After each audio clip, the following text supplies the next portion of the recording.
এই মেয়েটির চোখে সব ছেলেরাই কার্টুন ছিল, শুধু তার বয়ফ্রেন্ড ছাড়া। একদিন সে দৌড়ানোর পরে একটি বেঞ্চে বসে রেস্ট করছিল।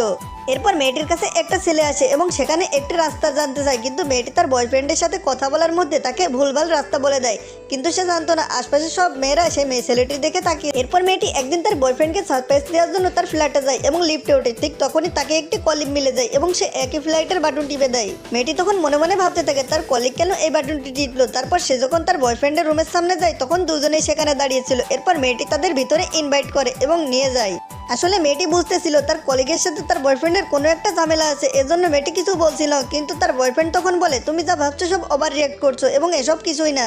এরপর মেয়েটি গেট আটকায় এবং সেখান থেকে বেরিয়ে যায়, কিন্তু তার বয়ফ্রেন্ড তাকে ঠেকায়ও না। এখানেই তাদের সম্পর্কের ইতি টানা হয়। এরপর মেয়েটি বাগানে রাতের বেলা হাঁটতে বের হয়েছিল। ঠিক তখনই পিছন থেকে কেউ একজন তাকে ডাক দেয়। মেয়েটি তখন দেখে পার্কে সকালে যে ছেলেটির সাথে দেখা হয়েছিল সেই ছেলেটি, এবং সে এখন কার্টুন না, অনেক হ্যান্ডসাম একটা ছেলে হয়ে গেছে। তো বন্ধুরা, পার্ট 2 এর জন্য কমেন্ট করো এবং মাকে ভালোবেসে থাকতে চ্যানেলটি সাবস্ক্রাইব করতে অবশ্যই ভুলবে